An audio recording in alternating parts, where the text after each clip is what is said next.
A quantidade de empresas entrando em recuperação judicial no Brasil ela é assustadora. Alguns empresários têm ficado preocupados, né, aí com relação a esse movimento que a gente está vendo de empresas que não estão conseguindo pagar as próprias contas. O que está acontecendo? O que aconteceu mais recentemente e o que está rolando? Então vamos lá, vamos falar um pouquinho sobre essa recuperação judicial e como ela preocupa investidores aí também, né? Afinal, nós temos investimentos nessas empresas, quando elas declaram recuperação judicial, todo mundo fica emocionado aí, em polvo rosa, né? Não é isso? Vamos lá. Olha só, a recuperação judicial, ela é um processo previsto em lei aí. Foi criada lá com a Lei 11.101 de 2005, que permite à empresa em crise ali renegociar suas dívidas direto na justiça sem parar a operação. Então ela não vai parar a operação dela para organizar as dívidas. A primeira etapa ali para ela fazer uma recuperação judicial é apresentar os balanços, né, quem são os credores ali e como que ela vai fazer um plano de pagar essas pessoas. Então é assim, gente, ó, eu tô com dificuldade de pagar, não vou conseguir pagar, vou me organizar aqui para fazer, né, o melhor modelo de pagamento dos meus credores. Por que as empresas fazem isso? Porque isso vai possibilitar que elas não tenham cobranças e penhora ali durante a negociação. Por quê? Se eu estou aqui tentando recuperar minha empresa, o cara vem e penhora alguma coisa minha, né, um maquinário, qualquer coisa que eu vou utilizar, eu tinha que parar minha operação completamente. Então, isso se transformou num bom mecanismo para as empresas não quebrarem, para impedir a falência e manter os empregos, né, claro. Os credores vão votar ali o plano, né? Falar, olha, qual o melhor plano, o que ficou melhor, quais são os prazos, quais são os descontos, quais são as vendas de ativos. Olha, eu vou querer que vende tal coisa aqui, vou vender aquele prédio e tal, para não ficar no prejuízo. Então eles vão escolher o melhor movimento. Se esse plano falhar, então na hora que eu tentei uma recuperação judicial, se o plano falhar, o juiz pode decretar uma falência.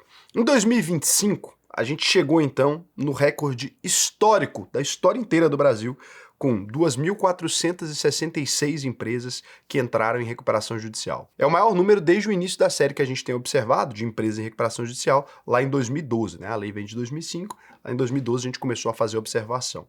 É uma alta de 13% em relação ao ano de 2024 aí. Quando a gente olha o crescimento anual dos pedidos, a gente tem assim, ó, em 2023 cresceu 36,2%, né? Lembra, é crescimento aqui que a gente está falando. A gente não está falando do número total. Em 2024 cresceu 26,4%, em 2025 cresceu 12,9%. Ou seja, está desacelerando o crescimento. Mas lembra, né? 12,9% em cima de 1.000, né? É muito maior do que 36% em cima de 100. Então você tem que entender que o saldo aqui interessa muito também. Quando a gente vai analisar essas empresas em recuperação judicial, a gente percebe que várias delas não têm conseguido fazer realmente um movimento de recuperar. Dessas 2.466 empresas aí que entraram em recuperação judicial, porque a gente teve um aumento de 13%, a gente conseguiu ter uma diminuição de 19% nas falências decretadas. Então, quando a gente tem o processo de recuperação judicial, a gente tem menos empresas falindo. Esse dado é do Serasa Experian, tá? Então, a gente tem menos empresas decretando falência. Foram 698 empresas aí, então teve uma redução de 19%. Ou seja, a gente conseguiu salvar várias empresas da falência com esse processo de recuperação judicial. Agora, o que tem causado esse pedido de recuperação judicial agora? Lembrando, né, muita gente já está confundindo pedido de recuperação judicial com falência. Eu tenho visto vários influenciadores falando, as empresas brasileiras estão falindo. Pelo contrário, quando você faz um processo de recuperação judicial, você está tentando evitar a falência. E esse marketing que tem feito na internet, né, que as pessoas têm usado politicamente esse marketing, eu queria dizer que ele é muito perigoso para essas empresas.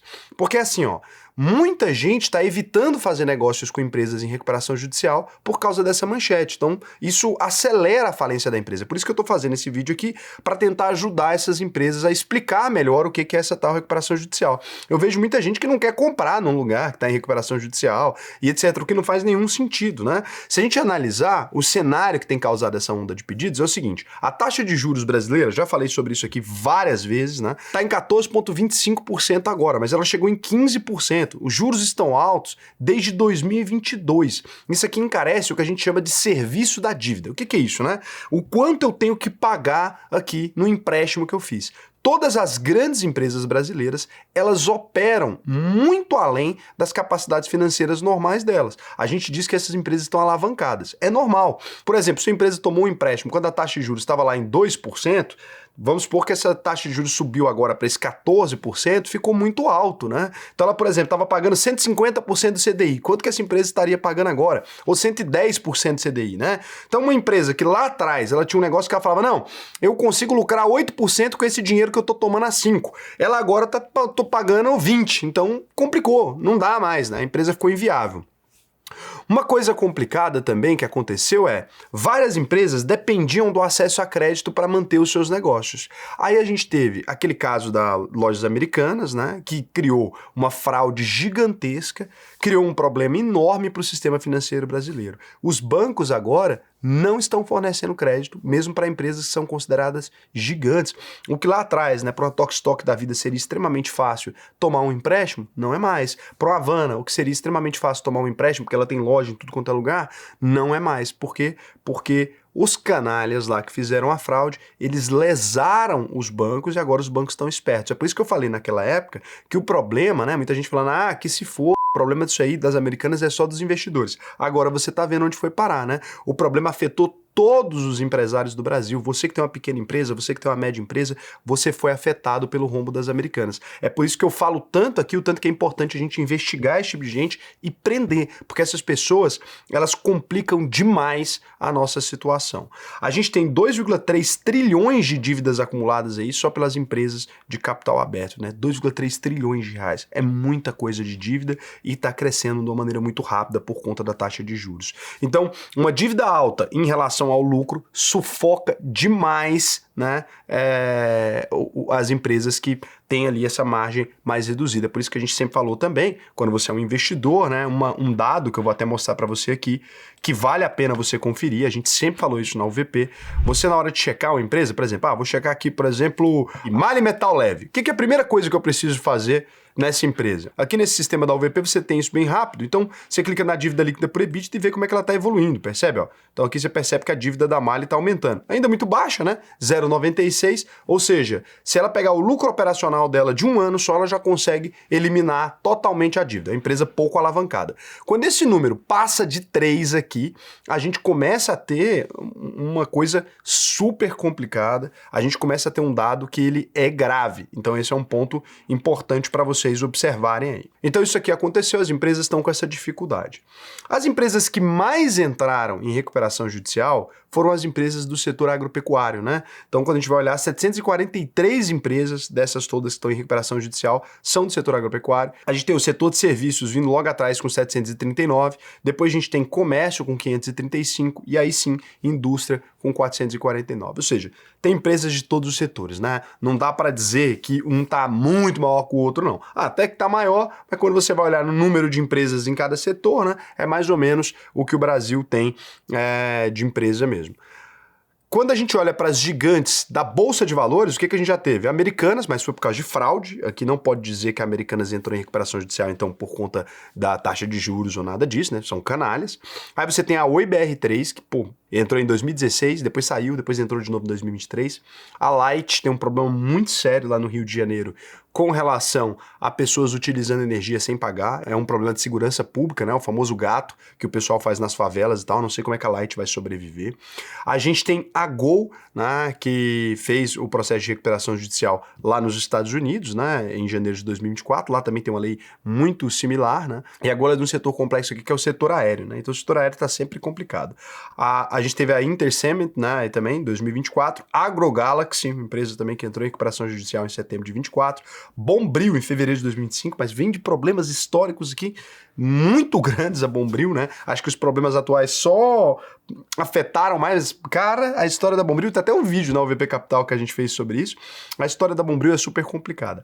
A Teca, gente, vem se arrastando também de problemas, assim, há muito tempo. A Teca, para quem não sabe, é aquela empresa que produz produto de cama, mesa e banho, propôs uma recuperação judicial, aí depois foi decretada a falência dela em 2025, e aí a Teca, ela conseguiu cancelar a falência dela e tá operando aí. É uma empresa que eu torço bastante. Para quem não sabe, a Teca tem produtos de cama, mesa, banho, tem produtos de hotelaria. É uma empresa tradicional de Santa Catarina. É a mais utilizada ainda, acho que no setor hoteleiro brasileiro. Tem os melhores roupões do mundo. Compra aí um roupão para ajudar a Teca. Não é propaganda não, porque realmente eu gosto muito da empresa, eu não queria que eles quebrassem. Então, a Teca tá aí numa situação complicadinha, mas tem sobrevivido, tá? Tem sobrevivido. A Teca tá aí, jogo de cama, lençol, você pode comprar tudo lá na Teca pra impedir ela de falir. É muito boa os produtos da Teca, cara. Eu gosto muito do roupão. Pior que é gostoso. É bom, cara. É confortável. A Teca é pica. Vou até comprar um roupão da Teca pra minha casa nova, viu? Eu vou comprar agora, Eu já comprei roupão. Eu venho comprando roupões da Teca uma vez por ano aí pra poder ver se ajuda. Poxa, a gente tem que torcer, né? Empresas clássicas brasileiras aí. Não pode quebrar, não. Imagina Bombril quebrar, tá maluco? Tá louco. Tem que reverter. Isso aí, vai quebrar. Faz uma chamada pra gente investir aí, que a gente investe mesmo a fundo perdido. É só pra manter a marca aí. Contrata o garoto da Bombril de novo que a gente paga a propaganda. Então, é dentro.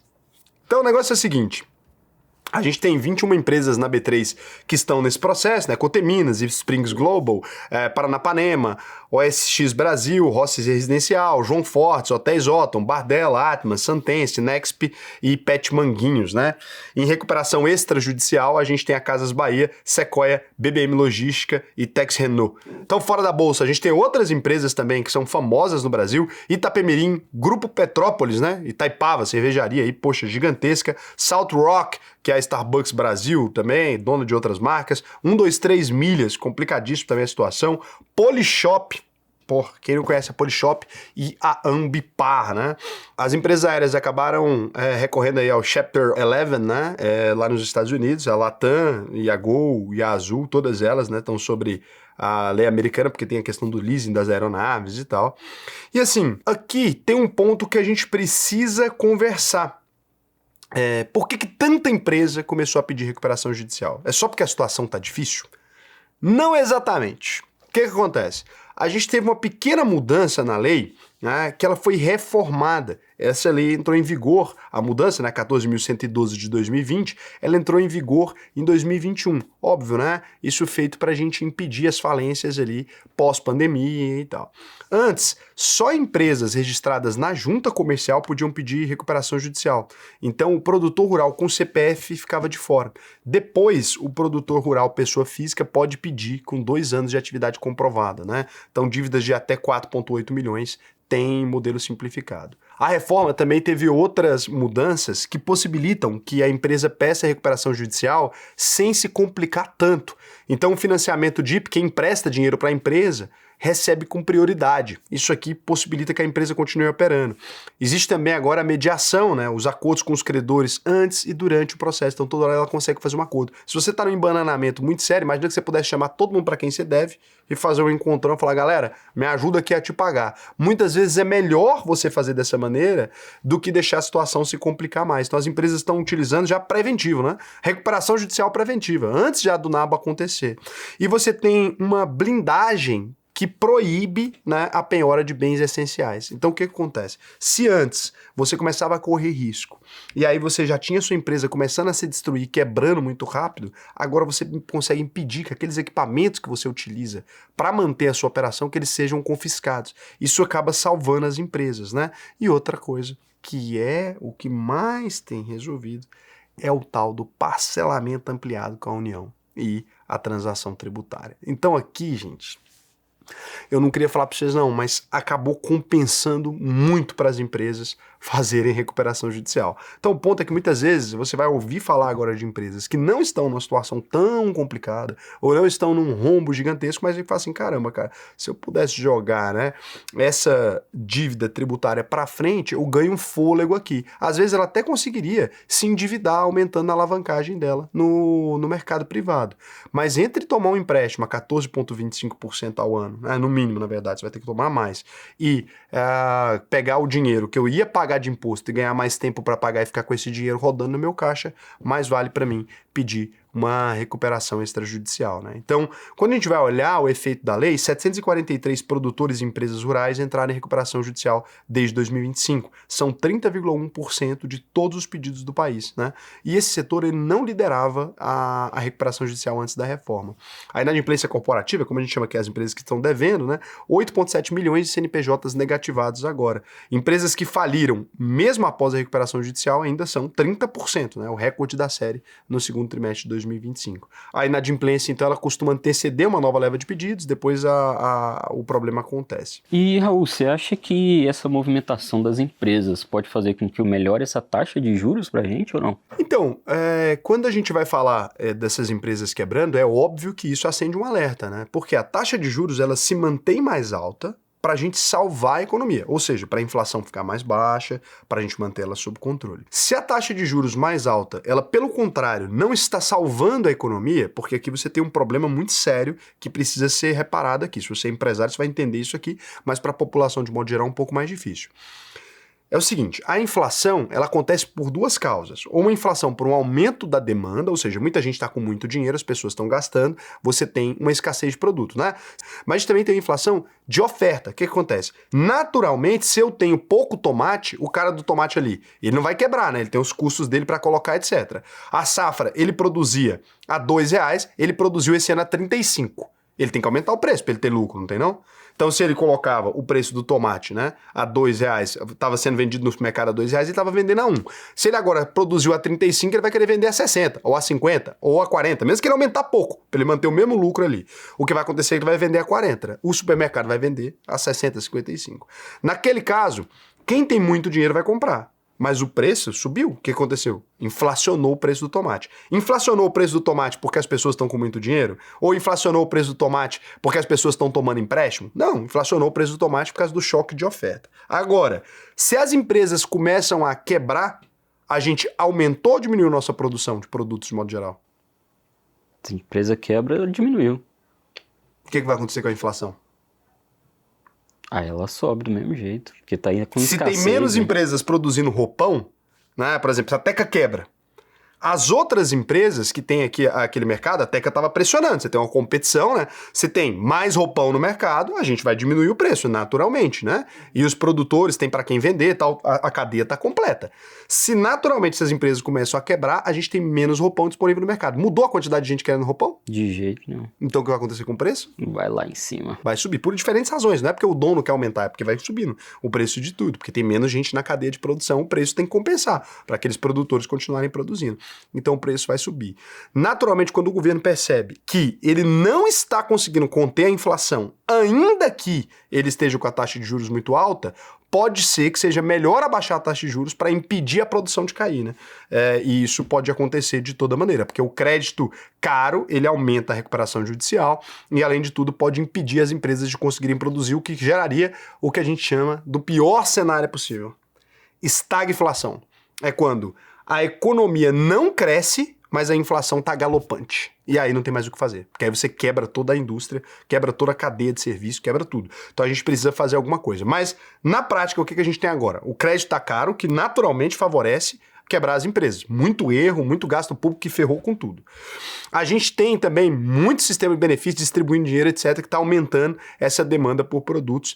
E aí, junto com isso, a gente teve uma lei muito acessível para poder fazer recuperação judicial. A lei ficou muito mais acessível do que ela era antes. Então, naturalmente, às vezes a empresa nem faria uma recuperação judicial agora, mas como ficou um pouco mais fácil, ela vai fazer. É ruim que as empresas estejam fazendo recuperação judicial? Não. É esse um ponto que a gente precisa pensar. É óbvio, não é o cenário ideal. O cenário ideal é as empresas pagando as dívidas dela e tudo. Mas você não pode julgar uma empresa por estar fazendo recuperação judicial, porque o que ela está fazendo é tentando salvar a operação principal dela, manter os empregos. Agora, quando acontece um monte de empresa entrando em recuperação judicial, que os credores têm que ficar esperando, os bancos começam a fornecer mais crédito ou menos crédito? Vai fornecer menos? Uai, se o cara não está me pagando, eu vou continuar emprestando dinheiro? Se eu sei que ele pode entrar em recuperação judicial? Mas aí para aproveitar os juros, não? Ué, você é o banco. Quando o cara entra em recuperação judicial, você vai receber seu dinheiro? Não fica congelado? Os credores? É verdade. Então ele não vai receber. Aí ele vai emprestar mais dinheiro ou menos? É mesmo. Vai tomar mais cuidado, né? Se eu não tô te pagando, você é agiota. Todo mundo que você emprestou, ninguém pagou. Ele não vai tomar o risco da empresa, né? Mas você vai querer prestar mais ou menos? Você vai tomar mais cuidado para quem se empresta ou menos? Você vai ser agiota e emprestou para 10, 7 não te pagou. Tá louco. Você empresta menos, até porque você não tem dinheiro para emprestar também, que vai acabando o dinheiro que você tem. Então, na prática, quando as empresas entram em recuperação judicial, mais empresas entrarão em recuperação judicial ou menos? Mais. Muito mais, que agora o crédito fica mais escasso, elas vão quebrando. Então, o que acontece é que quanto mais empresas entram em recuperação judicial, mais empresas entrarão em recuperação judicial. É o espiral da morte. Se a gente não abaixar a taxa de juros, né, isso poderia virar um grande problema. Então, o ponto é, naturalmente, a gente está numa pressão agora para resolver esse problema. O governo ele precisa começar a estudar uma forma séria, né, dele conseguir passar segurança para o mercado para que ele possa abaixar a taxa de juros. Então, se ele não conseguir abaixar a taxa de juros, a gente pode ter ainda mais recuperação judicial, pode não ter chegado no maior problema. Daí o governo vai ter que utilizar os meios dele, é BNDES para emprestar dinheiro, vai ter que fazer alguma coisa aqui. Nada disso significa, né, como você viu aqui, que o ambiente de negócio do Brasil ele acabou, ou que, meu Deus do céu, o mundo está acabando. Isso é um processo natural, como eu mostrei para vocês, acontece nos Estados Unidos, acontece no Brasil, acontece na França, acontece na Alemanha, acontece no Japão em menor escala, porque a taxa de juros é muito baixinha, acontece em todos os países do planeta. Não é o fim do mundo, não é um motivo para você não negociar com as empresas brasileiras, não é um motivo para você não vender para as empresas brasileiras, porque isso aqui tudo vai criando uma espiral. Se você, né, agora como empresário, você não negocia mais com essas empresas com medo dela entrar em recuperação judicial, elas acabam entrando. Então, o ponto é que a gente precisa manter a calma, entender o que está acontecendo, teve uma flexibilidade maior na lei, o número aumentou, mas não aumentou gigantescamente, você vê que, né, a taxa de crescimento já começa a dar sinais de que pode ter chegado no limite, e assim a gente vai conseguir. Tomara que essas empresas se recuperem e voltem ao normal. Se você quiser aprender a investir baseado em evidências, baseado em números e não baseado em histeria maluca de internet, com gente falando que o planeta vai acabar ou que tá no pior momento, toda hora uma manchete mais maluca que a outra, né? Se você quiser aprender a investir de maneira correta, eu vou te recomendar. Abre aí, alvp.com.br. Lembrando, se você é empresário, cara, você vai aprender como tudo isso funciona, né? Muitas vezes você poderia estar fazendo algum desses mecanismos e não sabe. Quando você estuda o que as empresas grandes fazem, você acaba melhorando a sua vida. Lá na nossa comunidade também, você que está procurando uma melhoria de carreira, conselho profissional, você entra dentro da UVP, que é uma escola, com um monte de outros alunos, 60 mil pessoas interessadas no tema financeiro. E tem desde quem ganha 10 mil reais por mês até quem ganha 50 milhões por ano. É uma loucura. Então a gente tem aluno de todas as classes sociais, grandes empresários, pequenos empresários, gente que tem empresa no exterior, gente que tem empresa no Brasil, a gente tem alunos em quase todos os países, né, aí, no geral, dos países mais famosos, é claro. Então, pode entrar lá, que vai ser um prazer para mim te ensinar a investir no mundo inteiro, né, não só no Brasil. Além de tudo, abrir um offshore para você, cara, pode vir pela UELF também, que a gente tem ajudado muitos empresários a começar a exportar, a gente tem relacionamento aqui com as embaixadas de todos os países, pra você ter noção, a gente tem um programa só de embaixadas, seja da Rússia, país que você nem imagina que tem relação, Rússia, Suécia, México, tudo isso. A gente tem um programa que a gente entrevista embaixadores e tal. Consigo te ajudar a começar a exportar e tudo. Então, para você que é empresário, para você que não é empresário, que é só uma pessoa comum, a UVP tem soluções para todo mundo. Lembrando, entrou na UVP, qualquer produto, não aprendeu a investir, não ficou satisfeito, a gente devolve o seu dinheiro. Simples assim, né? A melhor relação que a gente tem aqui. Então, vai lá, que vai ser muito bacana. E eu vou verificar aqui se vocês fizeram uma pergunta que presta. Ah, o que tem tido pouca pergunta? Cara, tá uma choradeira danada. A pior época do Brasil, pra mim, é a ano eleitoral. Já tem aqui desde a outra eleição que eu tô com o canal. E que chato que é, né? Então, esse tempo aqui é muito difícil agora. A Nina Campos falou, vídeo com muitas informações. Saindo do foco, amigo, você fez harmonização facial, você não tem expressões faciais antigas. Não fiz harmonização facial, não. Eu envelheci, na verdade é isso, né? Eu fui ficando mais velho aqui, gente. A harmonização facial eu não fiz, não. Expressões faciais antigas? Pois é, expressões faciais antigas. Não tem. Eu emagreci, né, também. É porque teve uma época que eu tava bem mais gordo, teve uma época do canal que eu criei que eu era bem mais magro, então vai oscilando assim. Normalmente, quando vocês acham que eu fiz harmonização facial, é só magreza mesmo. É porque eu começo a malhar e aí acontece isso. O Fontinelli perguntou assim, por que você demorou tanto para fazer esse vídeo sobre sua mulher pode destruir seu futuro financeiro? Não sei. E nesse vídeo tem explicando como é que você pode encontrar um casal, um bom parceiro, né? Um homem ou uma mulher, um casal não, né? Vai que tem gente que gosta. Mas não tem essa opção. Matt Bertacchini, será que esse vídeo veio para confrontar o podcast do Primo Rico? Um estudo sério sobre a realidade brasileira. Não tem como, a não ser que eu fosse adivinha do futuro, né? Porque eu não gravo o vídeo no dia que ele sai especificamente. Esse do buraco, eu acho que ele saiu no mesmo dia. Então, nem sei se tem como. Eu nem assisti esse podcast que você tá falando, mas no geral ele não vem pra confrontar nada, não. Mas eu acho que o Thiago deve ter uma versão bem parecida, né? Não acredito que ele desistiu do Brasil. A operação da empresa dele só opera no Brasil. Se ele estiver falando mal do Brasil, tá errado. Não é possível.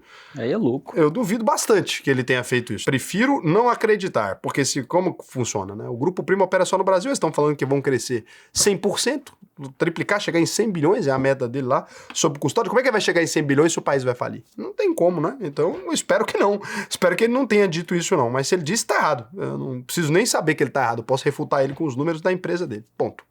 Tá crescendo. Parabéns pro Grupo Primo, que é meu concorrente. Parabéns ao caralho. Beijo.